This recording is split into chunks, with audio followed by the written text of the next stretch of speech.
the best academy. Hi everyone, welcome to Harish academy. ఈరోజు current అఫైర్స్లో భాగంగా each and every టాపిక్ని మనము డీటెయిల్గా డిస్కస్ చేసుకుందాం. ఇవాళ మన first topic, yesterday union cabinet కొన్ని కీలకమైన నిర్ణయాలు తీసుకునింది. నిన్న ప్రధానమంత్రి నరేంద్ర మోడీ గారి అధ్యక్షతన జరిగిన యూనియన్ క్యాబినెట్ కొన్ని ఇంపార్టెంట్ డెసిషన్స్ తీసుకునింది. మనము ఎగ్జామ్ పాయింట్ ఆఫ్ వ్యూలో ఆ ఇంపార్టెంట్ డెసిషన్స్ ఏమన్నాయో తెలుసుకోవాలి. ఫస్ట్ మనం తెలుసుకోవాల్సింది నిన్న జరిగిన ఒక కీలకమైన నిర్ణయం.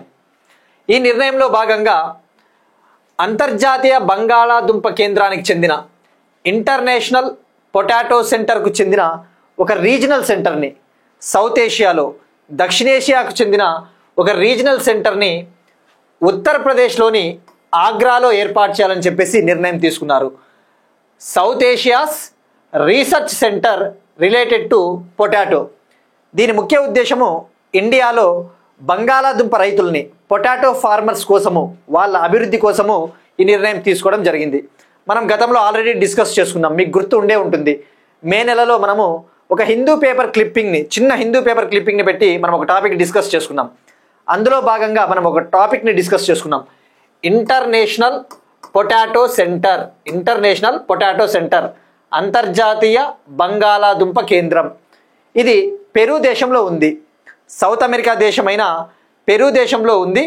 మనం ఏమని డిస్కస్ చేసుకున్నాం అప్పుడు, ఇంటర్నేషనల్ పొటాటో సెంటర్స్ శాస్త్రవేత్తల అంచనాల ప్రకారము భారతదేశం త్వరలోనే చైనాను దాటి మనము పొటాటో ప్రొడక్షన్లో, బంగాళాదుంపల ఉత్పత్తిలో మనము అగ్రస్థానంలోకి వెళ్ళున్నామని చెప్పేసి ఐపీసీ శాస్త్రవేత్తలు చెప్పడం జరిగింది. సో ఇప్పుడు దీనికి కంటిన్యూషన్ అని చెప్పవచ్చు. ఇప్పుడు దక్షిణాసియా ప్రాంతీయ పరిశోధన కేంద్రము, బంగాళాదుంప కేంద్రము ఆగ్రాలో ఏర్పాటు చేస్తూ ఉన్నారు ఉత్తరప్రదేశ్. ఇది మనకి ఫస్ట్ది. ఇక నెక్స్ట్ వన్ వచ్చేసి మనం తెలుసుకోవాల్సింది ఇంకొక ఇంపార్టెంట్ డెసిషను. ఓవరాల్గా నిన్న జరిగిన యూనియన్ క్యాబినెట్లో 9,677 కోట్ల పనులకు, 9,677 కోట్ల పనులకు కేంద్ర క్యాబినెట్ ఆమోదం తెలిపింది. ఇందులో ఒకటి వచ్చేసి Pune metro rail project phase 2కి ఆమోదం తెలిపారు. ఇది 3,626 crore ఆమోదం తెలపడం జరిగింది. ఇది 12.75 కిలోమీటర్ మెట్రో రైల్ ప్రాజెక్ట్. అలానే జార్ఖండ్ స్టేట్లోని జరియా బొగ్గు కేంద్రాలు, జరియా ప్రాంతంలోని బొగ్గు క్షేత్రాల సంబంధిత పనులకు సంబంధించి ఆమోదం తెలపడం జరిగింది. ఈ బొగ్గు క్షేత్రాల సంబంధిత పనులకు 5,940 crore కేటాయించడం జరిగింది. ఇక ఈ south Asia potato research centre కోసము 111.5 crore, 111.5 కోట్లు కేటాయించడం జరిగింది. సో ఓవరాల్గా మనకి నెంబర్ గుర్తుండాలి. ఎప్పుడైనా కానీ ఇంపార్టెంట్ యూనియన్ క్యాబినెట్ డెసిషన్స్ ఉన్నప్పుడు మనం డీటెయిల్గా తెలుసుకోవాలి. ఇక ఎప్పుడైనా ఇలాంటి సెంటర్స్ చదివేటప్పుడు మనకి ఆ సెంటర్స్, అవి హెడ్ క్వార్టర్స్ ఎక్కడున్నాయో కూడా తెలుసుకోవాలి. ఇప్పుడు దీన్ని ఆగ్రాలో ఏర్పాటు చేయబోతా ఉన్నారు. మీరు అబ్జర్వ్ చేస్తే యూనియన్ బడ్జెట్ 2025-26 బడ్జెట్ కనుక మీకు చదివి ఉంటే ఒక పాయింట్ ఐడియా ఉంటుంది. ఏమని అనౌన్స్ చేశారు? మకానా బోర్డు బీహార్లో ఏర్పాటు చేయబోతా ఉన్నారు. మకానా అంటే మనము ఫర్ ఎగ్జాంపుల్ మీరు కనుక డీమార్ట్ అటువంటి వాటికి వెళ్తే అక్కడ అమ్ముతూ ఉంటారు. అవి వైట్ కలర్లో ఉంటాయి. అవి సీడ్స్, గింజల మాదిరి ఉంటాయి. మనము వాటిని తినవచ్చు. అందులో న్యూట్రిషనల్ వాల్యూస్, పోషక విలువలు ఎక్కువగా ఉంటాయి. మకానా అనే ఒక సీడ్స్, విత్తనాలు, నట్స్ టైపు, అవి డీమార్ట్లో అమ్ముతూ ఉంటారు. దానికి సంబంధించిన కల్టివేషన్ని, ఆ మకానాను ఎక్కువగా ఉత్పత్తి చేయడానికి, పండించడానికి సెపరేట్గా మకానా బోర్డుని బీహార్లో ఏర్పాటు చేయబోతా ఉన్నారని చెప్పేసి కూడా నిర్ణయం తీసుకున్నారు. సో ఇది ఎందుకు చెప్తున్నానంటే ఈ పాయింట్, ఎప్పుడైనా కూడా ఈ ఇంటర్నేషనల్ సెంటర్స్, ఇవి హెడ్ క్వార్టర్స్ ఎక్కడున్నాయో మనకు ఐడియా ఉండాలి. నెక్స్ట్ వన్, ఇంటర్నేషనల్ రిలేషన్స్ సంబంధించి నాటో సమ్మిట్. నిన్న ఎస్టర్డే నెదర్లాండ్స్లోని ది హేగ్లో 34వ నాటో సమ్మిట్ జరిగింది. నాటో అంటే నార్త్ అట్లాంటిక్ ట్రీటీ ఆర్గనైజేషన్, ఉత్తర అట్లాంటిక్ సైనిక కూటమి అని చెప్పవచ్చు. ఇది ఒక మిలిటరీ అలయన్స్ అని చెప్పవచ్చు. మిలిటరీ అలయన్స్, సైనిక కూటమి. ఇప్పుడు 34వ సదస్సు జరిగింది. ఇక్కడ కొన్ని కీలకమైన నిర్ణయాలు తీసుకోవడం జరిగింది. మనం గతంలో డిస్కస్ చేసుకున్నాం. Already America president Donald Trump ఈ నాటో దేశాలని అడిగాడు. ఏమని? మీరు మీ డిఫెన్స్ స్పెండింగ్లో మీ రక్షణ బడ్జెట్లో కనీసం 5% మీ జీడిపిలో మీ గ్రాస్ డొమెస్టిక్ ప్రోడక్ట్లో అట్లీస్ట్ 5% బడ్జెట్ని మిలిటరీకి రక్షణ రంగానికి కేటాయించాలి 2035 కల్లా 2035 కల్లా కేటాయించాలని చెప్పేసి డొనాల్డ్ ట్రంప్ అడిగితే ఇప్పుడు ఈ నాటో దేశాలు అందుకు ఒప్పుకున్నాయి. అయితే స్పెయిన్ మేము ఆ టార్గెట్ని రీచ్ కాలేమని చెప్పింది. సో ఇక్కడ గుర్తుపెట్టుకోవాల్సింది ఎంతకి వీళ్ళు పెంచబోతా ఉన్నారంటే 2035 కల్లా 5% ఆఫ్ దేర్ జీడిపిని రక్షణ రంగానికి కేటాయించబోతా ఉన్నారు. అలానే రష్యా ఉక్రెయిన్ యుద్ధ వాతావరణం గురించి చర్చించారు. ఉక్రెయిన్ కూడా నాటో మెంబర్షిప్ ఇవ్వాలి అన్న ప్రతిపాదనను కూడా ఇక్కడ చర్చించడం జరిగింది. సో మనం ఇక్కడ ఎగ్జామ్ పాయింట్ ఆఫ్ వ్యూలో తెలుసుకోవాల్సింది నాటోకి ఈ రష్యా ఉక్రెయిన్కి ఏ విధంగా లింక్ ఉంది. ఫస్ట్ మనము నాటో గురించి తెలుసుకుందాం. ప్రస్తుతం నాటో సెక్రటరీ జనరల్ మార్క్ రుట్టే గారు. సో ఇది స్టాటిక్ పాయింట్ ఆఫ్ వ్యూలో గుర్తుపెట్టుకోండి, నాటో సెక్రటరీ జనరల్ మార్క్ రుట్టే. ఇక నాటో 1949లో ఏర్పాటైంది. 4th ఏప్రిల్ 1949లో ఏర్పాటైంది. దీని హెడ్ క్వార్టర్స్ ప్రధాన కార్యాలయం బెల్జియం దేశంలోని బ్రస్సెల్స్. ఇది వాషింగ్టన్ ట్రీటీ లేదా నార్త్ అట్లాంటిక్ ట్రీటీ ద్వారా ఏర్పాటైన ఒక కూటమి అని చెప్పవచ్చు. వాషింగ్టన్ ట్రీటీ లేదా నార్త్ అట్లాంటిక్ ట్రీటీ. మీరు ఇక్కడ అబ్జర్వ్ చేస్తే బ్రస్సెల్స్ బెల్జియం, ఇది యూరోపియన్ యూనియన్కి కూడా హెడ్ క్వార్టర్స్ అని చెప్పేసి మనం గతంలో డిస్కస్ చేసుకున్నాం. ఇక నాటో విషయానికి వస్తే ఇక్కడ మీకు డౌట్ రావచ్చు, ఇది 1949లోనే ఏర్పాటైంది కదా, మరి ఇప్పటికీ 34 సదస్సులైనా జరిగిందంటే ఎస్, ఇది ఏర్పాటైంది 1949 అయినప్పటికీ ఇప్పటి వరకు జరిగిన సమ్మిట్లు కేవలం 34 దీంతో కలుపుకొని. ఇక నాటోలో 32 కంట్రీస్ ఉంటాయన్న విషయం మనం తెలుసుకున్నాం ఆల్రెడీ. నాటోలో 32 కంట్రీస్. లేటెస్ట్గా జాయిన్ అయింది 2024లో స్వీడన్ కంట్రీ లేటెస్ట్గా జాయిన్ అయింది. సో ఓవరాల్గా ఈ 32 కంట్రీస్ ఒకసారి చదువుతాను ఫాస్ట్గా. USA, France, Canada, Turkey, Poland, Lithuania, Bulgaria, Montenegro, Belgium, Netherlands, Norway, Greece, చెక్ Republic, Romania, Estonia, North Macedonia, UK, Italy, Portugal, Germany, Hungary, Slovenia, Albania, Finland, Denmark, Iceland, Luxembourg, Spain, Latvia, Slovakia, Croatia, Sweden. నేను ఇవి ఎందుకు చదివాను అంటే ఇక్కడ Ukraine అనేది ఇందులో member కాదు అని చెప్పడానికి. ఉక్రెయిన్ ఎక్కడా లేదు ఇందులో. సో గుర్తుపెట్టుకోవాల్సింది 32 countries. Next topic state specific. ఆంధ్రప్రదేశ్కి సంబంధించినది Akhanda Godavari tourism project.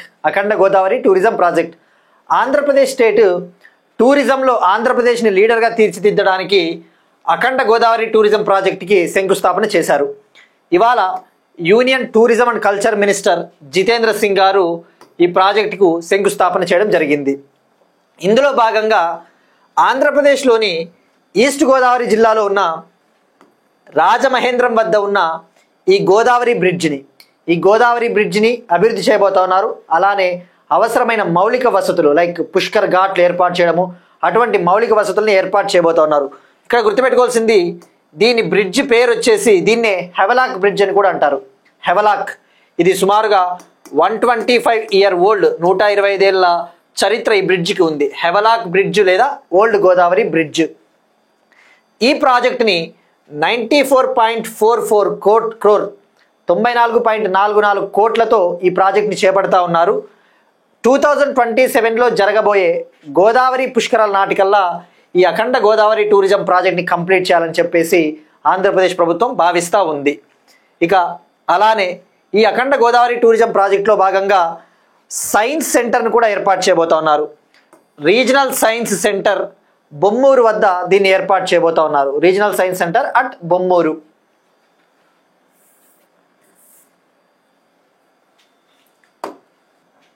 Next topic again Andhra Pradesh రాష్ట్రానికి సంబంధించి. ఆంధ్రప్రదేశ్లో టూరిజంను అభివృద్ధి చేయడానికి టూరిజం టెక్ AI 2.0 కాన్క్లేవ్ని విజయవాడలో నిన్న ప్రారంభించారు. టూరిజం టెక్ AI 2.0 కాన్క్లేవ్ అంటే ఒక సమావేశం, సదస్సు అని చెప్పవచ్చు. ఇది June 25న మొదలైంది, ఇవాటితో ముగుస్తుంది 2 రోజుల పాటు. అయితే ఇందులో భాగంగా Andhra Pradesh tourism development corporation, Andhra Pradesh tourism development corporation కొన్ని ఎంఓయూలను కుదుర్చుకోనుంది. వివిధ సంస్థలతో కలిసి సుమారుగా 55కు పైగా సంస్థలతో 10,039 crore వర్త్ ఇన్వెస్ట్మెంట్స్ 10,039 కోట్ల విలువైన పెట్టుబడులను టూరిజం రంగంలోకి ఆకర్షించాలని చెప్పేసి ఆంధ్రప్రదేశ్ ప్రభుత్వం టార్గెట్గా పెట్టుకునింది. దీనికి సంబంధించి ఎంఓయూస్ ఇవాళ కుదుర్చుకోవడం జరిగింది. సో ఇది డైరెక్ట్గా మనం గుర్తుపెట్టుకోవాల్సింది, ఈ టూరిజం టెక్ కాన్క్లేవ్ ఎక్కడ జరిగింది, ఎన్ని వేల కోట్ల విలువైన పెట్టుబడులను గుర్తుపెట్టుకుంటే సరిపోతుంది. నెక్స్ట్ వన్, అగైన్ ఆంధ్రప్రదేశ్ రాష్ట్రానికి సంబంధించి ఇవాళ కరెంట్ అఫైర్స్ ఎక్కువగా ఉన్నాయి. బోత్ ఆంధ్రప్రదేశ్ తెలంగాణ రాష్ట్రానికి సంబంధించిన కరెంట్ అఫైర్స్ చాలా ఎక్కువగా ఉన్నాయి. సో ప్రతిదీ తెలుసుకోవాలి. ఆంధ్రప్రదేశ్ గవర్నమెంట్ ఇక నుంచి ప్రతి ఏటా ఎవ్రీ ఇయర్ March 30ని P4 దినోత్సవంగా జరుపుకోవాలని చెప్పేసి నిర్ణయం తీసుకునింది. P4 డే మనం ఆల్రెడీ ప్రీవియస్ క్లాసెస్లో డిస్కస్ చేసుకున్నాం. P4 అనేది ఆంధ్రప్రదేశ్లో పేదరికాన్ని నిర్మూలించడానికి, జీరో పావర్టీని తీసుకురావడానికి ప్రభుత్వము మార్చి 30న లాంచ్ చేసిన ఒక పథకం. ఇది ఉగాది రోజున లాంచ్ చేశారు. అందుకు ఇప్పటి నుంచి ఇక March 30ని P4 దినోత్సవంగా సెలబ్రేట్ చేసుకోవాలని చెప్పేసి ఆంధ్రప్రదేశ్ గవర్నమెంట్ నిర్ణయం తీసుకుంది. సో మనం ఇక్కడ తెలుసుకోవాల్సింది ఎగ్జామ్ పాయింట్ ఆఫ్ వ్యూలో ఇది ఏపీ వాళ్ళకే కాదు, ఈవెన్ తెలంగాణ ఎవరికైనా కూడా ఇవి మనము గవర్నెన్స్లో కేస్ స్టడీస్గా కూడా ఇటువంటివి రాయవచ్చు. ఫర్ ఎగ్జాంపుల్ ఆంధ్రప్రదేశ్లో అమలు అవుతా ఉన్న మంచి ప్రాజెక్టులు, లేదంటే తెలంగాణలో అమలు అవుతా ఉన్న మంచి ప్రాజెక్టుని మనము బోత్ స్టేట్ స్టూడెంట్స్ ఉపయోగించుకోవచ్చు అని చెప్పేసి ఈ కాన్సెప్ట్స్ని డిస్కస్ చేయడం జరుగుతుంది. ఇక్కడ P4 అంటే పబ్లిక్ ప్రైవేట్ పీపుల్ పార్ట్నర్షిప్, ప్రభుత్వ ప్రైవేటు ప్రజల భాగస్వామ్యంతో ఈ ప్రాజెక్ట్ని చేపట్టారు. ఇందులో భాగంగా ఆంధ్రప్రదేశ్లో ఎవరైతే ఫిలాంథ్రపిస్టులు ఉంటారో, అంటే ముఖ్యంగా ఎవరైతే దాతలు ఉంటారో, బాగా డబ్బున్న వాళ్ళు, ఆర్థికంగా బాగా ముందున్న వాళ్ళు, అటువంటి దాతలు ఏం చేస్తారు అంటే ఆంధ్రప్రదేశ్లో బీపీఎల్ ఫ్యామిలీస్ ఎవరైతే అట్టడుగున ఉంటారో అటువంటి వాళ్ళకి ఆర్థిక సహకారం అందించడం జరుగుతుంది. ఫర్ ఎగ్జాంపుల్ రిచ్ పీపుల్ అయితే వీళ్ళకి కొన్ని కండిషన్స్ పెడతారు. ఎవరికైతే 4 వీలర్స్ ఉంటాయో అటువంటి కొన్ని కండిషన్స్ ఆధారంగా ఈ రిచ్ పీపుల్ని నిర్ణయించడం జరుగుతుంది. ముఖ్యంగా ఇది చెప్పాలి అంటే ఇది స్వచ్ఛందమైన కార్యక్రమము, వాలంటరీ ప్రోగ్రామ్ అని చెప్పవచ్చు. ఇందులో ప్రభుత్వం ఎక్కడా కూడా జోక్యం చేసుకోదు. జస్ట్ ఇది ఒక బ్రిడ్జ్ మాదిరి యాక్ట్ చేస్తుంది. ఈ ఫిలాంథ్రపిస్ట్లకి అట్టడుగున ఉన్న బీపీఎల్ పీపుల్కి ఒక వారధిలాగా పనిచేస్తుంది. ఇక్కడ ఈ రిచ్ పీపుల్ ఎవరైతే బీపీఎల్ ప్రజలు ఉన్నారో వాళ్ళకి ఆర్థిక సహకారం అందించడం జరుగుతుంది. సో గుర్తుపెట్టుకోవాల్సింది ఇది వాలంటరీ ప్రోగ్రామ్ అన్న విషయం గుర్తుపెట్టుకోండి. ఇది యాక్చువల్లీ స్వర్ణాంధ్ర విజన్ 2047 డాక్యుమెంట్లో భాగంగా ఈ పథకాన్ని అమలు చేస్తూ ఉన్నారు. ఆంధ్రప్రదేశ్ ప్రభుత్వము ఇటీవలే స్వర్ణాంధ్ర విజన్ 2047 డాక్యుమెంట్ని విడుదల చేసింది. మనం డిస్కస్ చేసుకున్నాం ఏ విధంగా అయితే Telangana rising vision 2047 document Andhra Pradesh కూడా స్వర్ణాంధ్ర విజన్ 2047ని తీసుకొని వచ్చింది. ఇందులో భాగంగా ఒక స్లోగన్కి పిలుపునిచ్చారు, ఒక స్లోగన్ను తీసుకొని వచ్చారు. Wealthy healthy happy Andhra, wealthy healthy happy Andhra. ఈ స్వర్ణాంధ్ర విజన్ కళను సాకారం చేయడానికి 10 ప్రిన్సిపల్స్, 10 మార్గదర్శకాలని ప్రభుత్వం ఏర్పాటు చేసింది. ఈ 10 మార్గదర్శకాలలో ఈ జీరో పావర్టీలో ఈ P4 కార్యక్రమం కూడా ఒకటనమాట.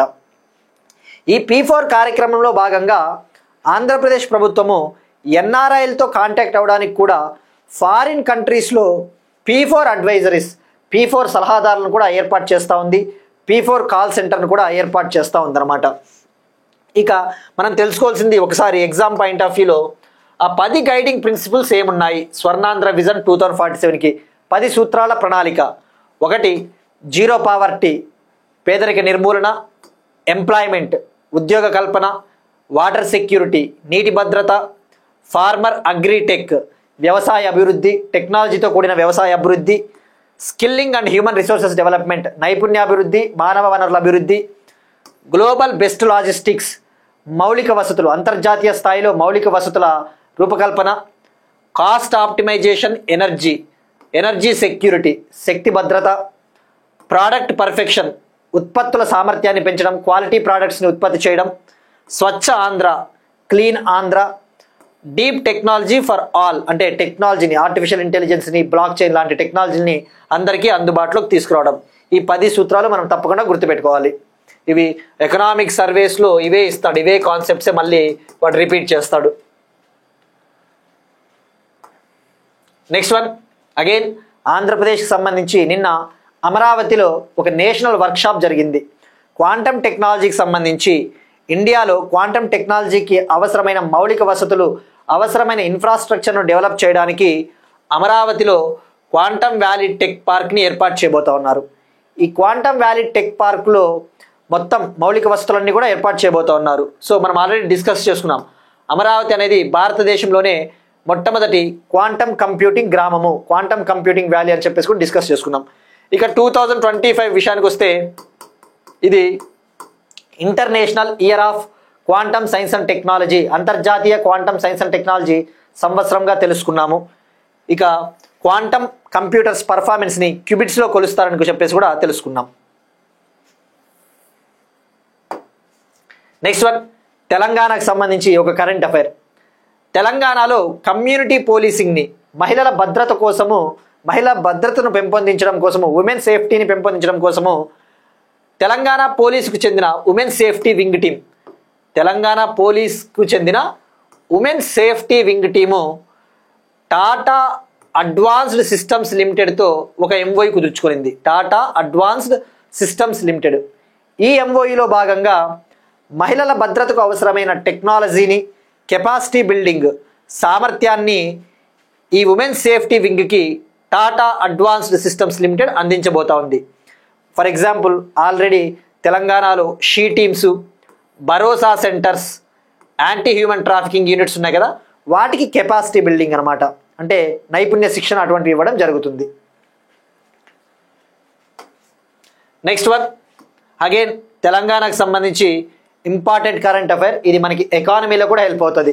ఎకానమీలో సోషో ఎకనామిక్ అవుట్లుక్ చదివితే మనకి కాన్సెప్ట్ క్లియర్గా అర్థమవుతుంది. ఇది మనం ఆల్రెడీ గతంలో డిస్కస్ చేసుకున్నాం. సంగారెడ్డి డిస్టిక్లోని జహీరాబాద్ వద్ద ఉన్న national investment manufacturing zone, NIMZ, national investment manufacturing zone. ఇవి ఏం చేస్తారు ఇక్కడ నిమ్జ్ల వద్ద? ఇవి ఇండస్ట్రియల్ ఏరియాలు కదా, అంటే భారీ స్థాయిలో ఇండస్ట్రీస్ని ఏర్పాటు చేసి స్మార్ట్ సిటీస్ని, ఇండస్ట్రియల్ ఏరియాస్ని ఇటువంటి నిమ్జ్లలో ఏర్పాటు చేస్తారు. తద్వారా మ్యానుఫ్యాక్చరింగ్ యాక్టివిటీ ఎక్కువ ఉత్పత్తి అవుతుంది, పారిశ్రామిక రంగము ఉత్పత్తి అవుతుంది, పారిశ్రామిక రంగం అభివృద్ధి అవుతుంది, అలానే ప్రజలకు ఉపాధి కల్పన కూడా జరుగుతుందన్నమాట. ఇప్పుడు ఈ జహీరాబాద్ నిమ్జ్ వద్ద ఇండస్ట్రియల్ ఏరియా ప్రాజెక్ట్ని, ఒక స్మార్ట్ సిటీ ఇండస్ట్రియల్ ఏరియా ప్రాజెక్ట్ని సంయుక్తంగా కేంద్ర ప్రభుత్వము మరియు తెలంగాణ రాష్ట్ర ప్రభుత్వము జాయింట్గా అభివృద్ధి చేయబోతా ఉన్నాయి. సో ఇక్కడ మనం తెలుసుకోవాల్సింది స్మార్ట్ సిటీస్. స్మార్ట్ సిటీస్ అనేది 2015లో లాంచ్ చేసిన ఒక మిషన్. ఇక ఈ జహీరాబాద్ ఇండస్ట్రియల్ ఏరియా ప్రాజెక్ట్ విషయానికి వస్తే దీన్ని హైదరాబాద్ నాగపూర్ ఇండస్ట్రియల్ కారిడార్లో భాగంగా, హైదరాబాద్ నాగపూర్ ఇండస్ట్రియల్ కారిడార్ ప్రాజెక్టులో భాగంగా 3245 ఎకరాలలో దీన్ని అభివృద్ధి చేయబోతా ఉన్నాయి కేంద్ర ప్రభుత్వము, రాష్ట్ర ప్రభుత్వం. మరి దీంట్లో వచ్చేసి ఎవరి వాటా ఎంత? మీరు ఇక్కడ అబ్జర్వ్ చేస్తే ఇండియాలో ఇండస్ట్రియల్ కారిడార్స్ని అభివృద్ధి చేసేది national industrial corridor development and implementation trust. ఇప్పుడు ఈ ఇండస్ట్రియల్ ఏరియా ప్రాజెక్ట్ని 49:51 వాటాగా అభివృద్ధి చేయబోతా ఉన్నారు. ఇందులో 49% వాటా గవర్నమెంట్ ఆఫ్ ఇండియాకు చెందిన national industrial corridor development and implementation trust, 51% వాటా వచ్చేసి తెలంగాణ గవర్నమెంట్కి చెందిన టీజీఐఐసి అంటే తెలంగాణ ఇండస్ట్రియల్ ఇన్ఫ్రాస్ట్రక్చర్ కార్పొరేషన్ కలిసి అభివృద్ధి చేయబోతా ఉన్నారు. సో ఇక్కడ గుర్తుపెట్టుకోవాల్సింది స్టేట్మెంట్స్లో ఇస్తాడు, ఎకానమీ కావచ్చు, కరెంట్ అఫైర్స్. ఎవరి వాటా ఎంత అంటే గవర్నమెంట్ ఆఫ్ ఇండియా వాటా కంటే తెలంగాణ వాటా ఎక్కువ ఉంది ఇందులో. ఇక మనం తెలుసుకోవాల్సింది తెలంగాణలో ఇప్పటి వరకు ఎన్ని ఇండస్ట్రియల్ కారిడార్స్ ఉన్నాయి. తెలంగాణ ఓవరాల్గా 6 ఇండస్ట్రియల్ కారిడార్స్ని అభివృద్ధి చేయాలని చూస్తూ ఉంది. ఒకటి వచ్చేసి హైదరాబాద్ నాగపూర్ ఇండస్ట్రియల్ కారిడార్, మరొకటి హైదరాబాద్ బెంగళూరు ఇండస్ట్రియల్ కారిడార్, మరొకటి హైదరాబాద్ వరంగల్ ఇండస్ట్రియల్ కారిడార్. ఇవి 3. వీటితో పాటు మరో 3ని అభివృద్ధి చేయబోతూ ఉన్నారు.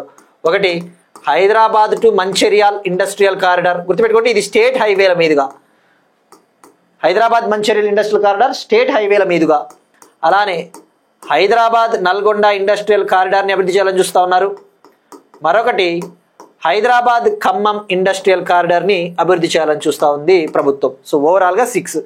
ఇక్కడ మనం గుర్తుపెట్టుకోవాల్సింది ఈ జహీరాబాద్ ఇండస్ట్రియల్ ఏరియా ప్రాజెక్ట్ మాత్రము హైదరాబాద్ నాగపూర్ ఇండస్ట్రియల్ కారిడార్లో భాగం అన్న విషయం గుర్తుపెట్టుకోండి, వాడు స్టేట్మెంట్స్లో అడుగుతాడు. నెక్స్ట్ వన్ అగైన్ తెలంగాణకు సంబంధించి మరొక కరెంట్ అఫైర్. కాజీపేటలో కొత్త తరం మెమూ ట్రైన్స్ని తయారు చేయబోతా ఉన్నట్టు కేంద్ర ప్రభుత్వం ప్రకటించింది. కాజీపేట, వరంగల్ కాజీపేట రైల్వే జంక్షన్ ఉంది కదా, కాజీపేట్ వద్ద రైల్ మ్యానుఫ్యాక్చరింగ్ యూనిట్, రైల్ తయారీ యూనిట్ని అభివృద్ధి చేస్తూ ఉన్నారు. ఇందులో భాగంగా మెమూ ట్రైన్స్ని ఇక్కడ తయారు చేయాలని చెప్పేసి union railway minister Ashwini Vaishnaw గారు ప్రకటించారు. మెమూ ట్రైన్స్ అంటే main line electric multiple unit trains, MEMU trains. ఇవి యాక్చువల్లీ ఏ ప్రాంతానికి అయితే రైలు సేవలు ఉండవో, ఫర్ ఎగ్జాంపుల్ సెమీ అర్బన్ ఏరియాలు మరియు నాన్ అర్బన్ ఏరియాలు, ఫర్ ఎగ్జాంపుల్ చిన్న చిన్న నియోజకవర్గాలు, చిన్న చిన్న సెమీ అర్బన్ ఏరియాలు, అటువంటి వాటికి రైల్ కనెక్టివిటీని ఇంప్రూవ్ చేయడం కోసము వీటిని తయారు చేస్తూ ఉన్నారు. వీటిలో 16 నుంచి 20 కోచెస్ ఉంటాయి, 20 బోగీలు, 16 నుంచి 20 బోగీలు ఉంటాయి. ముఖ్యంగా చెప్పాలి అంటే రైల్ కనెక్టివిటీ లేని ప్రాంతాలకి కనెక్టివిటీ కల్పిస్తాయి. ఇక కాజీపేట విషయానికి వస్తే రైల్ మ్యానుఫ్యాక్చరింగ్ యూనిట్, దీన్ని 716 కోట్లతో దీన్ని ఇక్కడ అభివృద్ధి చేస్తూ ఉన్నారు. మే 2026 నుంచి 2026 మే నుంచి ఈ మెమూ ట్రైన్స్ని ఉత్పత్తి చేయబోతా ఉన్నారు, తయారు చేయబోతా ఉన్నారు. ఇక మనకి రైళ్ల విషయానికి వస్తే గుర్తు రావాల్సింది సికింద్రాబాద్లో కవచ్ రీసెర్చ్ ఇన్స్టిట్యూట్ని కూడా ఏర్పాటు చేయబోతా ఉన్నారని చెప్పేసి మనం గతంలో డిస్కస్ చేసుకున్నాం. ఇప్పుడు ఒక క్వశ్చన్ చూద్దాం. మనము ట్రైన్స్ కాన్సెప్టు ఇందాక జహీరాబాద్ నిమ్జ్ కాన్సెప్ట్ చదువుకున్నాం కాబట్టి, డిస్కస్ చేసుకున్నాం కాబట్టి వాటికి సంబంధించిన కొన్ని రిలేటెడ్ క్వశ్చన్స్ మనం ఎంతసేపు ఉన్న కరెంట్ అఫైర్స్ చదివేటప్పుడు కరెంట్ అఫైర్స్ క్వశ్చన్సే ట్రై చేయడం కాదు, కరెంట్ అఫైర్స్ సంబంధించి లైక్ సబ్జెక్ట్కి ఎలా లింక్ చేయాలి, ఆ సబ్జెక్ట్కి సంబంధించిన క్వశ్చన్స్ ఆన్సర్ చేస్తే కూడా మీకు సబ్జెక్ట్స్లో హెల్ప్ అవుతుంది. అందులో ఒకటి వచ్చేసి కవచ్ 5.0 మనం డిస్కస్ చేసుకున్నాం. కవచ్ 5.0 పేరిట ట్రైన్ ప్రొటెక్షన్ సిస్టమ్, రైలు భద్రతా వ్యవస్థని ఏ సబర్బన్ రైల్లో ఇంట్రడ్యూస్ చేయబోతా ఉన్నారు, ఎక్కడ దీన్ని లాంచ్ చేయబోతా ఉన్నారు, ముంబై సబర్బన్ రైలా, లేదంటే హైదరాబాద్ రైల్వేసా, బెంగళూరు ఆర్ చెన్నై, ఈ 4గిట్లో ఏది మనం డిస్కస్ చేసుకున్నాం. కవచ్ 5.0 దీనికి ట్రై చేయండి. ఇక అలానే మనం ఇందాక పొటాటో బోర్డు గురించి తెలుసుకున్నాము, మకానా బోర్డు గురించి. ఇప్పుడు కాఫీ బోర్డుకి సంబంధించి, కాఫీ బోర్డు ఇండియాలో ఎక్కడ ఉంది, హెడ్ క్వార్టర్స్, దీని headquarters option A Bengaluru, option B Kochi, option C Guwahati, option D Chennai. ఇక ఎకానమీ రిలేటెడ్ ఇంకొక క్వశ్చన్, సెజ్ గురించి మనం ఆల్రెడీ డిస్కస్ చేసుకున్నాం. స్పెషల్ ఎకనామిక్ జోన్, ఈ స్పెషల్ ఎకనామిక్ జోన్ చట్టము ఎప్పుడు తీసుకొని వచ్చారు? Option A 2000, 2005, option C 2007, option D 2010. దీనికి ట్రై చేయండి మూడింటికి, ఇవి చాలా ఇంపార్టెంట్, ఎకానమీ కూడా కవర్ అవుతుంది కాబట్టి. ఇక నిన్న అడిగిన క్వశ్చన్స్ వస్తే మనము ఇండియా సెంట్రల్ ఆసియా మధ్య ఇటీవల జరిగిన డైలాగ్ ఎన్నవది అంటే 4th డైలాగ్, 4వ డైలాగు. ఇందులో భాగంగా రేర్ ఎర్త్ మినరల్స్, అరుదుగా దొరికే ఖనిజాలను ఎక్స్ప్లోర్ చేయాలని చెప్పేసి 5 సెంట్రల్ ఏషియన్ దేశాలు మరియు ఇండియా నిర్ణయం తీసుకున్నాయి. ఇక ప్రపంచంలోనే అత్యధిక యురేనియంని ఉత్పత్తి చేస్తూ ఉన్న దేశము కజకిస్తాన్. ఇక గ్లోబల్ జెండర్ గ్యాప్ ఇండెక్స్ విషయానికి వస్తే ఇండియా ర్యాంక్ వచ్చేసి 131, 148 దేశాలకు గాను ఇండియా ర్యాంకు 131. ఇక టాప్ ప్లేస్ వచ్చేసి Iceland, second Finland, third Norway. ఇక పారామీటర్స్ గురించి కూడా మనం అడిగాం, బట్ పారామీటర్స్ చాలామంది చెప్పడంలో విఫలమయ్యారు. ర్యాంక్ని మెన్షన్ చేశారు కానీ ఇండియా ర్యాంక్ని మెన్షన్ చేశారు. టాప్ 3 కంట్రీస్ కొంతమంది కామెంట్ చేశారు, బట్ పారామీటర్స్ కూడా చాలా ఇంపార్టెంట్. ఈ 4 పారామీటర్లు వచ్చేసి, ఒకటి ఎకనామిక్ పారామీటర్ అంటే ఆర్థిక సాధికారిత, economic empowerment. Second one political empowerment, రాజకీయ సాధికారిత. థర్డ్ వన్ హెల్త్, ఆరోగ్య రంగము. 4th వన్ ఎడ్యుకేషన్, విద్యా వ్యవస్థలో మార్పులు. ఈ నాలుగింటిలో ఇండియా పొలిటికల్ ఎంపవర్మెంట్లో ఇంకా వెనుకబడి ఉంది అని చెప్పి ఈ రిపోర్ట్ చెప్పింది. పొలిటికల్ ఎంపవర్మెంట్, రాజకీయ రంగంలో మహిళలకు ఇంకా అంత ప్రాధాన్యత కల్పించడం లేదు అని చెప్పేసి, ఇందులో వెనుకబడి ఉన్నామని చెప్పేసి ఈ ఇండెక్స్ ప్రకటించింది. Next one, world economic forum ఒక రిపోర్ట్ని విడుదల చేసింది. ఆ నివేదికలో ఇండియా ఫిన్టెక్ సెక్టార్లో ఏ స్థాయిలో ఉందని చెప్పేసి వెల్లడించింది. ఫిన్టెక్ ఏమని చెప్పిందంటే, ప్రపంచవ్యాప్తంగా అగ్రశ్రేణి ఫిన్టెక్ హాట్స్పాట్లలో భారతదేశం ఉంది అని చెప్పింది. What is mean by fin technology? Fin technology అంటే ఫినాన్షియల్ టెక్నాలజీ. టెక్నాలజీని ఉపయోగించి financial services, for example online banking సేవలు, డిజిటల్ పేమెంట్ సేవలు, వర్చువల్ కరెన్సీసు, క్రిప్టో ప్లాట్ఫామ్స్, అటువంటి సేవలను అందించడం. ఫర్ ఎగ్జాంపుల్ మనం ఏవైతే డిజిటల్ పేమెంట్స్ వాడుతూ ఉన్నామో, యూపీఐ పేమెంట్స్, పేమెంట్ బ్యాంక్స్, లేదంటే ఆన్లైన్ బ్యాంకింగ్, నెట్ బ్యాంకింగ్, ఇవన్నీ కూడా టెక్నాలజీని ఉపయోగించి డెలివర్ చేస్తే దాన్నే ఫిన్ టెక్నాలజీ అంటారు. ఇక ఈ టెక్నాలజీకి సంబంధించిన రిపోర్టు వరల్డ్ ఎకనామిక్ ఫోరం చైనాలోని తియాన్జిన్ సిటీలో జరిగిన యాన్యువల్ మీటింగ్లో, వార్షిక సమావేశంలోని న్యూ ఛాంపియన్స్ మీటింగ్లో ఈ వివరాలను వెల్లడించింది. World economic forums annual meeting of new champions సమావేశం. మరి మనం డిస్కస్ చేసుకున్నాం, భారతదేశంలో ఫస్ట్ ఫిన్టెక్ సిటీ ఎక్కడ ఉంది? ఇండియాస్ ఫస్ట్ ఫిన్టెక్ సిటీ అంటే గుజరాత్లోని గిఫ్ట్ సిటీ కదా. Gujarat international financial tech city, gift city, దీన్నే ఐఎఫ్ఎస్సి సిటీ అంటారు, international financial services centre Gujarat. ఇక మనకి ఇక్కడ కరెంట్ అఫైర్లో ఎప్పుడు కూడా రెండు రకాలు ఉంటాయి. స్టాటిక్ పాయింట్ ఆఫ్ వ్యూలో చదివేటివి స్టాటిక్ పాయింట్ ఆఫ్ వ్యూలో చదవాలి. మరి దీన్ని ఎలా కరెంట్ అఫైర్గా మనం తీసుకోవచ్చు అంటే, ఇటువంటి టాపిక్స్ని వాడు ఎగ్జామ్స్లో ఎలా అడుగుతాడు అంటే స్టేట్మెంట్స్ ఇస్తాడు. Which of the following statements are true regarding fintech sector in India అంటాడు. క్రింది వాటిలో ఫైనాన్షియల్ టెక్నాలజీ సెక్టార్కు సంబంధించి ఏవి నిజం అంటాడు.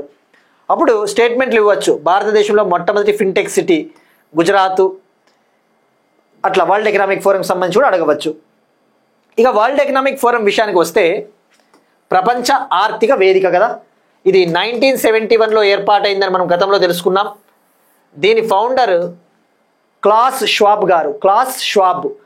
దీని హెడ్ క్వార్టర్స్ స్విట్జర్లాండ్లోని కొలగ్నీ పట్టణం. ఇది ఒక నాన్ గవర్నమెంటల్ ఆర్గనైజేషన్ అని చెప్పవచ్చు. ఒక కైండ్ ఆఫ్ ఇందులో పబ్లిక్ సంస్థలు, ప్రభుత్వ రంగ సంస్థలు, ప్రభుత్వ రంగానికి చెందిన వ్యక్తులు, ప్రైవేటు రంగ వ్యక్తులు అందరూ కూడా ఇందులో పాల్గొంటారు. ఇక మనందరికీ తెలిసిందే, ఎవ్రీ ఇయర్ వరల్డ్ ఎకనామిక్ ఫోరంకి చెందిన యాన్యువల్ మీటింగ్స్ ప్రతి సంవత్సరం కూడా స్విట్జర్లాండ్లోని డావోస్లో జరుగుతూ ఉంటాయని చెప్పేసి మనందరికీ తెలుసు. ఇక వరల్డ్ ఎకనామిక్ ఫోరం విషయానికి వస్తే మనం రిపోర్ట్స్ గురించి తెలుసుకోవాలి. ఇందాకే తెలుసుకున్నాం, గ్లోబల్ జెండర్ గ్యాప్ ఇండెక్స్, ఆ రిపోర్ట్ని విడుదల చేసేది వరల్డ్ ఎకనామిక్ ఫోరం. ఇంకా ఏం విడుదల చేస్తుంది? ఎనర్జీ ట్రాన్సిషన్ ఇండెక్స్ మనం డిస్కస్ చేసుకున్నాం కదా, శక్తి పరివర్తన సూచిక. మరి ర్యాంక్ ఎంతో దానికి కూడా ట్రై చేయండి ఆన్సరు. ఎనర్జీ ట్రాన్సిషన్ ఇండెక్స్ 2025లో భారత్ ర్యాంక్ ఎంత? శక్తి పరివర్తన సూచిక. Global travel and tourism report world economic forum విడుదల చేస్తుంది. గ్లోబల్ రిస్క్ రిపోర్ట్, అలానే గ్లోబల్ కాంపిటేటివ్నెస్ రిపోర్ట్ని వరల్డ్ ఎకనామిక్ ఫోరం విడుదల చేస్తుంది. నెక్స్ట్ వన్, బయోడైవర్సిటీకి సంబంధించి, జీవ వైవిధ్యము, వైల్డ్ లైఫ్ సంబంధించి ఒక కాన్ఫరెన్స్, ఒక సమావేశము జరుగుతూ ఉంది. Indian conservation conference 2025. ఇది నిన్న మొదలైంది. 25 to 27th జూన్ వరకు జరుగుతూ ఉంది. 25 to 27th జూన్. దీని ముఖ్య ఉద్దేశము భారతదేశంలో వైల్డ్ లైఫ్ని, వన్యప్రాణుల్ని, జీవ వైవిధ్యాన్ని సంరక్షించడానికి మనం తీసుకోవాల్సిన చర్యలు, ఎఫర్ట్స్ పైన సమావేశం అన్నమాట. ఇందులో భాగంగా సుమారుగా 500కి పైగా, 500 మందికి పైగా ప్రతినిధులు, రిప్రజెంటేటివ్స్ హాజరవుతూ ఉన్నారు. ముఖ్యంగా ఇండియా నుంచి గ్లోబల్ సౌత్ దేశాలు, గ్లోబల్ సౌత్ దేశాలంటే South America, Africa, Australia, India నుంచి ప్రతినిధులు హాజరవుతూ ఉన్నారు. ఇక ఇది ఎక్కడ జరుగుతూ ఉంది అంటే wild life institute of India, Dehradun, Uttarakhand. So ఇవి చాలా ఇంపార్టెంట్. ఇండియన్ కన్జర్వేషన్ కాన్ఫరెన్స్ ఎక్కడ జరిగింది అంటే wild life institute of India, Dehradun, Uttarakhand. ఇక ఇండియాలో ఫర్ ద ఫస్ట్ టైం ఎప్పుడు జరిగింది? తొలిసారిగా ఇండియన్ కన్జర్వేషన్ కాన్ఫరెన్సు 2023లో జరిగింది. 2023 సంవత్సరంలో ప్రాజెక్ట్ టైగర్కు సంబంధించిన గోల్డెన్ జూబ్లీ సెలబ్రేషన్స్ జరిగాయని చెప్పేసి మనం తెలుసుకున్నాం. అప్పుడు తొలిసారిగా ఈ కాన్ఫరెన్స్ జరిగింది. ఇక ఇక్కడ మీకు ఇంకొక చిన్న question, international big cat alliance ఎప్పుడు లాంచ్ చేశారు? దీన్ని ప్రారంభించిన సంవత్సరం ఏది?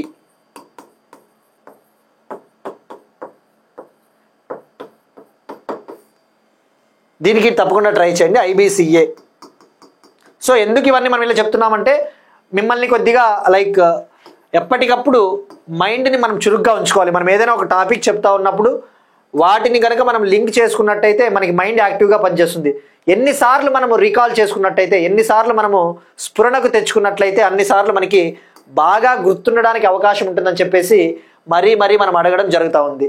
So international big cat alliance ఇది ఎప్పుడు లాంచ్ చేశారు? దీని ప్రధాన కార్యాలయాన్ని, హెడ్ క్వార్టర్స్ని ఎక్కడ ఏర్పాటు చేయబోతా ఉన్నారు? ఇవన్నీ మనం డిస్కస్ చేసిన కాన్సెప్ట్సే.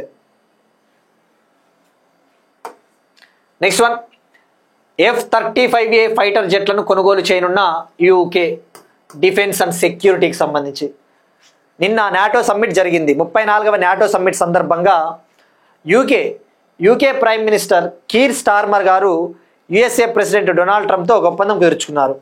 ఇందులో భాగంగా UK గవర్నమెంటు 12 F-35 ఫైటర్ జెట్స్ని కొనుగోలు చేయాలని చెప్పేసి కొనాలని చెప్పేసి నిర్ణయం తీసుకున్నారు. సో ఇందులో భాగంగా అమెరికా UKకి అమ్మబోతా ఉంది. They are going to sell it. ఇక మనం ఇక్కడ తెలుసుకోవాల్సింది, ఎప్పుడైనా కానీ మిస్సైల్స్, ఎయిర్ క్రాఫ్ట్స్ వార్తల్లో ఉన్నప్పుడు మనం ప్రతి ఫీచరు ఐడియా ఉండాలి. అందులోనూ ఇవి అమెరికా దేశానికి చెందిన ఎయిర్ క్రాఫ్ట్, యుద్ధ విమానం కాబట్టి ప్రతి పాయింట్ ఐడియా ఉండాలి. F-35 ఫైటర్ జెట్ ఇక్కడ అబ్జర్వ్ చేస్తే చాలా అత్యాధునికంగా ఉంది. ఇది చాలా చూడ్డానికే చాలా మోడర్నైజ్డ్ ఎయిర్ క్రాఫ్ట్ అని చెప్పవచ్చు. అయితే దీనికి ఉన్న ప్రత్యేకత వచ్చేసి 5th జనరేషన్ ఫైటర్ జెట్ అనమాట. ఇది చాలా అత్యాధునికమైనది, 5th జనరేషన్ ఫైటర్ జెట్. మనం ఇటీవల తెలుసుకున్నాం, ఇండియన్ గవర్నమెంట్ కూడా స్వదేశీయంగా advanced medium combat aircraft, Indian government ఇండిజీనస్గా 5th జనరేషన్ ఫైటర్ ఎయిర్ క్రాఫ్ట్ని మనము అభివృద్ధి చేయబోతా ఉన్నాము. దానికి సంబంధించి నిర్ణయం తీసుకున్నామని చెప్పేసి కూడా డిస్కస్ చేసుకున్నాం. మరి ఇక్కడ మనం తెలుసుకోవాల్సింది, అసలు ఓవరాల్గా ప్రపంచంలో ఈ 5th జనరేషన్ ఫైటర్ జెట్లు ఎన్ని ఉన్నాయి? పోయిన సంవత్సరం 2 years బ్యాక్ UPSCలో అడిగాడు ఇది క్వశ్చన్, కింది వాటిలో 5th జనరేషన్ జెట్స్ ఏవి అని. ఫస్ట్ అమెరికా నుంచి తీసుకుంటే F-35A ఇది 5th జనరేషన్. దీన్ని అభివృద్ధి చేసిన కంపెనీ వచ్చేసి లాక్హీడ్ మార్టిన్ కంపెనీ, గుర్తుపెట్టుకోండి, లాక్హీడ్ మార్టిన్ కంపెనీ. అలానే F-22 ర్యాప్టార్ జెట్స్ అని ఉంటాయి. F-22 ర్యాప్టార్ జెట్స్ ఇది అమెరికాకు చెందినది, లాక్హీడ్ మార్టిన్ కంపెనీ అభివృద్ధి చేసినది 5th జనరేషన్. ఇక రష్యాకు చెందిన సుకోయ్ 57 కూడా 5th జనరేషన్. ఇక చైనాకు చెందినది చెంగ్డు J-20, చైనా దేశానికి చెందిన చెంగ్డు J-20 అనేది కూడా 5th generation fighter aircraft. ఇక ఇండియా విషయానికి వస్తే మనము బెంగళూరు కేంద్రంగా ఉన్న DRDOకు చెందిన agency aeronautical development agency ADA స్వదేశీయంగా ఇండిజినస్గా అడ్వాన్స్డ్ మీడియం కంబాట్ ఎయిర్ క్రాఫ్ట్ని నిర్మిస్తూ ఉంది. ఇది కూడా 5th జనరేషన్. సో ఇక్కడ గుర్తుపెట్టుకోవాల్సింది కేవలం ఈ 5 మాత్రమే 5th జనరేషన్ ఫైటర్ క్రాఫ్ట్స్. ఇక ఏవి ఇచ్చినా కూడా ఆప్షన్స్లో రఫాలే ఇచ్చినా, బ్రహ్మోస్ ఇచ్చినా ఇవన్నీ కూడా 5th జనరేషన్ కాదు అన్న విషయం గుర్తుపెట్టుకోండి. ఇది మీరు 2 years బ్యాక్ UPSC పేపర్ చూస్తే ఈ క్వశ్చన్ అడిగాడు. సో ఇక్కడ ట్రెండ్స్ని బట్టే మనము ప్రిపేర్ అవ్వాలి. నెక్స్ట్ వన్, హెల్త్కి సంబంధించి, డిసీజెస్ హెల్త్కి సంబంధించి ఒక వ్యాక్సిన్, ప్రపంచంలోనే మొట్టమొదటి మలేరియా వ్యాక్సిన్ RTS.S ప్రపంచంలోనే మొట్టమొదటి మలేరియా వ్యాక్సిన్ RTS.Sకి వరల్డ్ హెల్త్ ఆర్గనైజేషన్, ప్రపంచ ఆరోగ్య సంస్థ 2021లోనే ఆమోదం తెలిపింది, అప్రూవల్ ఇచ్చింది. అయితే ఇప్పుడు దీన్ని అభివృద్ధి చేసి ప్రపంచంలో మలేరియా చేత ఎక్కువగా బాధపడతా ఉన్న దేశాలకు సప్లై చేయాలని చెప్పేసి హైదరాబాద్కు చెందిన భారత్ బయోటెక్ సంస్థ నిర్ణయం తీసుకునింది. ఇక్కడ మనం తెలుసుకోవాల్సింది, దీన్ని అభివృద్ధి చేసిన వాళ్ళు, దీన్ని మ్యానుఫ్యాక్చర్ చేస్తున్న వాళ్ళు ఎవరు అంటే ఇది బ్రిటిష్ దేశానికి చెందిన యూకే కంట్రీకి చెందిన జిఎస్కే కంపెనీ. యూకే కంట్రీకి చెందిన జిఎస్కే కంపెనీ దీన్ని అభివృద్ధి చేస్తూ ఉంది, ప్రొడ్యూస్ చేస్తూ ఉంది. అయితే ఇండియాలో హైదరాబాద్కు చెందిన భారత్ బయోటెక్ సంస్థ ఈ జిఎస్కే కంపెనీతో కలిసి సంయుక్తంగా ఉత్పత్తి చేస్తూ ఉంది. తద్వారా వీటిని మలేరియా చేత అత్యంత తీవ్రంగా బాధింపబడతా ఉన్న 12 ఆఫ్రికన్ కంట్రీస్కి సప్లై చేయాలి, 2026లో సప్లై చేయాలని చెప్పేసి నిర్ణయం తీసుకున్నారు. ఇక్కడ గవి అనే ఒక టర్మ్ ఉంటుంది. గవి అంటే global alliance for vaccines and immunisation.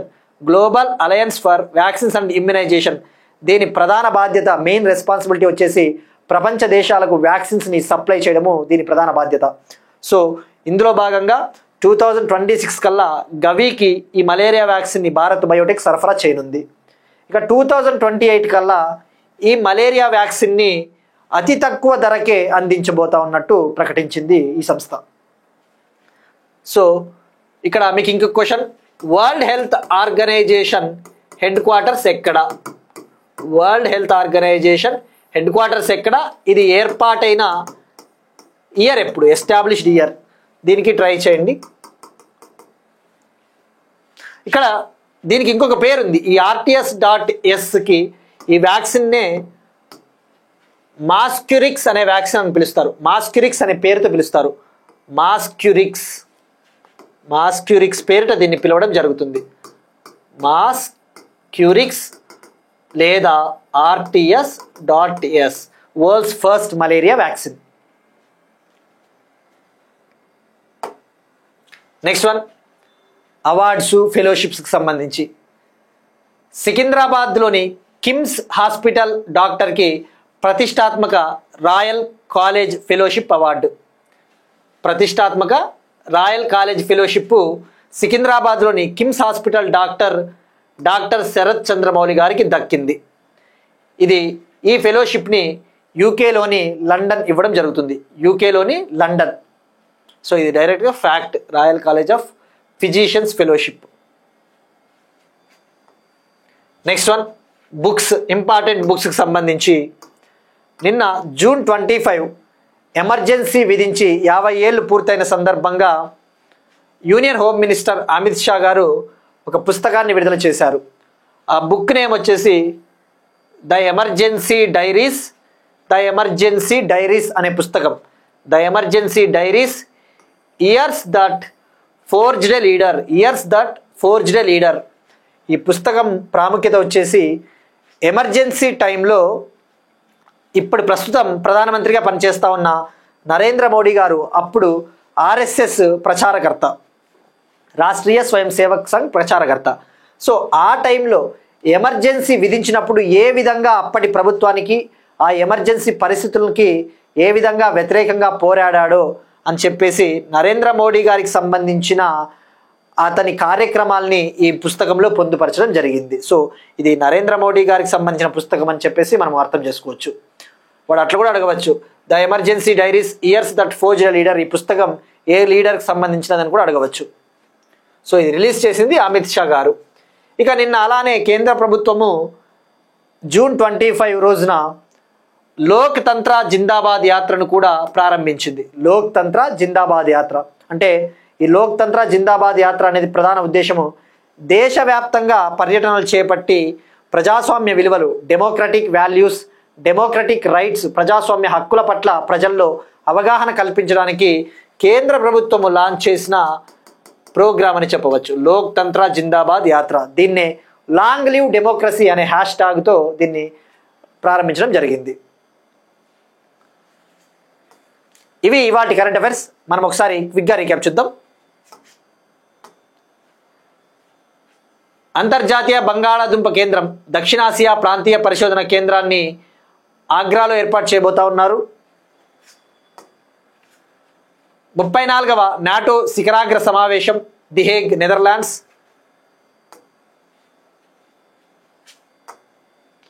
Akhanda Godavari tourism project Andhra Pradesh. Tourism tech AI 2.0 conclave Vijayawada. P4 దినోత్సవంగా ఇక నుంచి మార్చి 30 ఆంధ్రప్రదేశ్. భారతదేశంలో మొట్టమొదటి క్వాంటమ్ కంప్యూటింగ్ వ్యాలీ అమరావతి. మహిళల భద్రత కోసం టాటా అడ్వాన్స్డ్ సిస్టమ్స్ లిమిటెడ్తో ఎంఓయు కుదుర్చుకున్న Telangana police women safety wing team. Zaheerabad industrial area ప్రాజెక్టును సంయుక్తంగా అభివృద్ధి చేయనున్న సెంటర్ స్టేట్ గవర్నమెంట్ తెలంగాణ. కాజీపేటలో కొత్త తరం మెమూ రైళ్ల తయారీ.